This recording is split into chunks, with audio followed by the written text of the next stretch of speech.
The wooden mill in your kitchen is light, almost weightless in your hand. You turn the top, and a faint, sharp crunch echoes as dark specks fall onto your dinner. You don't think twice about the small black peppercorns crushing inside the mechanism. It is an utterly ordinary gesture, a mindless habit performed in millions of kitchens every single evening. Nothing about dusting pepper over a meal feels like a life or death decision. It feels like simple flavor, a quiet preference for a bit of warmth on the tongue. But as those pungent aromatic compounds dissolve on your taste buds, your biology is executing a defense program that was written long before the concept of a kitchen even existed. The question of why humans are the only species on Earth that deliberately seasons its food with painful, burning, or bitter plant chemicals sounds like a matter of gastronomy. It isn't. The real story is far more visceral because our obsession with spices was never about art. It was about survival in a world that was constantly trying to poison us.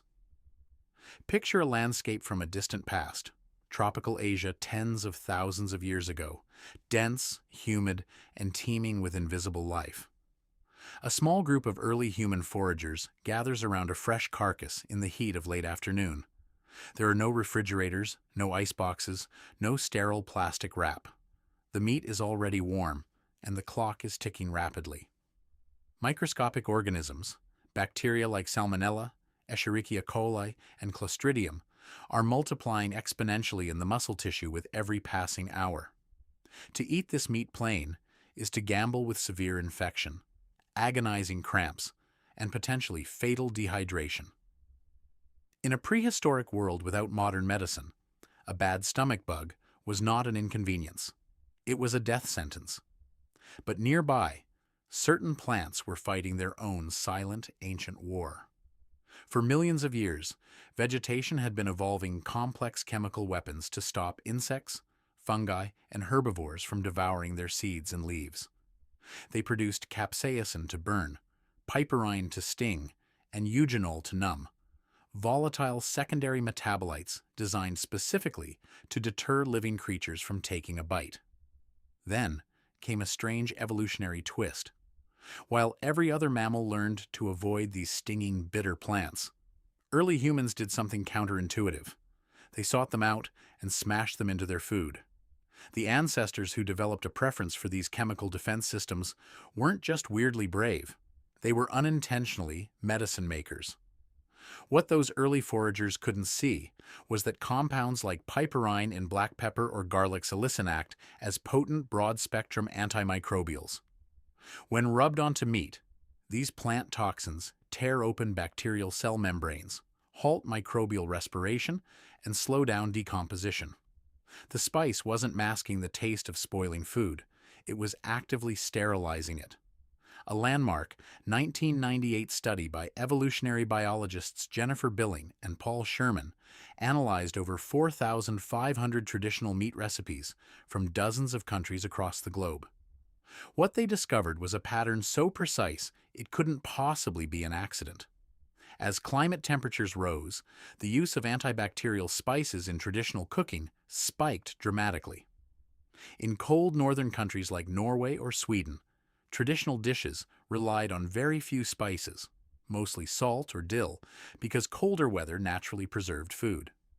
But in hot, humid equatorial regions like India, Thailand, or Mexico, almost every traditional recipe called for an intense cocktail of garlic, chili, cumin, and ginger, the most powerful natural antibiotics known in botany.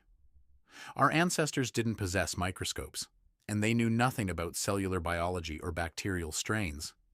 Yet, through trial, error, and natural selection, human culture mapped the geographic distribution of foodborne pathogens with terrifying accuracy. The recipes passed down through generations were actually survival manuals disguised as traditional cuisine. This evolutionary pressure left a permanent imprint on our genetics and culture. Humans who craved the burn of wild herbs and seeds suffered fewer gut infections, absorbed more nutrients, and lived long enough to pass their genes and their cooking habits down to their children. The drive to spice food became hardwired into our behavioral repertoire. For most of human prehistory, gathering these protective plants was a localized, opportunistic affair. You picked wild garlic near the riverbank or gathered pungent bark from nearby trees. But as human populations expanded and settled into permanent agricultural communities, the geography of spices presented a new and frustrating problem. The most potent antibacterial plants didn't grow everywhere. Spices like nutmeg, cloves, and black pepper were hyper-specific to warm tropical climates, often native to isolated island chains in Southeast Asia. A small grove of trees on a single volcanic island held the global monopoly on compounds that could keep food safe and palatable. That geographic scarcity turned a biological survival tool into the most valuable currency on Earth. By the time written history began, spices were no longer just a way to survive the evening meal. They were a symbol of ultimate wealth, power, and medical preservation. To possess spices was to possess control over decay itself. In ancient Egypt, embalmers used massive quantities of cinnamon, cassia, and myrrh to preserve the bodies of pharaohs for the afterlife. They recognized intuitively what modern science later confirmed. The same aromatic compounds that keep bacteria out of meat will also stop a human corpse from rotting away. By the Middle Ages in Europe, a single pound of nutmeg in a European market was worth more than its weight in gold, capable of buying a small estate or paying off a noble's debt. Doctors during the Black Death wandered through plague-ravaged cities wearing bird-like masks stuffed with aromatic spices, believing the potent plant chemicals could ward off the invisible air of death. They were wrong about airborne viruses, but they were right about the chemistry. The obsession with acquiring these biological shields drove the age of discovery. Ships sailed into uncharted oceans, mapping the globe not in search of new lands, but in a desperate, violent quest to control the tiny tropical islands where spice trees grew. Empires rose and fell over tiny dried flower buds and shriveled berries. The Dutch traded the entire island of Manhattan to the British, just to secure sole control over a tiny, remote, nutmeg-producing island in Indonesia called Run. Global trade routes, modern banking systems, and international naval warfare were all forged to supply Europe with natural food preservatives. But as the centuries rolled on, a quiet revolution took place in backrooms and laboratories. Human ingenuity slowly unraveled the secrets of refrigeration, artificial ice making, and chemical food preservatives like sodium benzoate and nitrates. For the first time in millions of years, we no longer needed plant toxins to keep our food from killing us. Cold storage did what centuries of naval battles couldn't. It rendered the biological defense function of spices obsolete overnight. You can leave meat in a modern freezer for months without a single grain of pepper, and it will remain completely sterile and safe to eat. The ancient war against foodborne bacteria was finally won with electricity. Yet, if you look into your pantry today, the spices haven't disappeared. In fact, we consume more of them than ever before. We no longer need the piperine and black pepper to destroy cell membranes, nor do we need chili peppers to keep bacteria out of our dinner. The threat that created the habit vanished a century ago, but the instinct remains completely intact. That is the real contradiction sitting on your dinner table.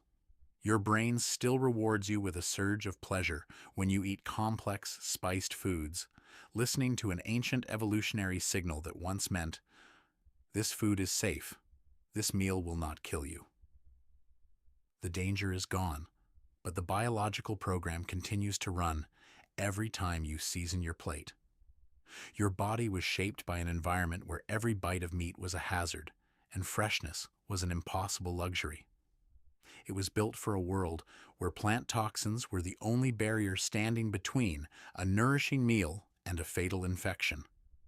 The terrifying scarcity of food safety is ancient. The cold, sterile certainty of your refrigerator is brand new. Which brings you back to the wooden mill in your hand. Small, simple, unassuming. It doesn't ask you to sail across uncharted oceans, or trade away islands, or risk a fatal infection over a piece of warm meat. It just sits quietly on your counter, waiting for you to turn the top.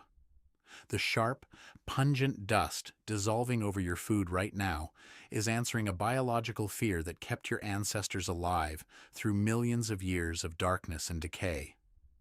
Only the safety is new. If you made it this far, you are exactly the kind of person this channel exists for. We make videos like this one every week about ancient human behavior, about what your body still remembers, and about the gap between the world you were built for and the one you actually live in. If that's something you want more of, hit subscribe.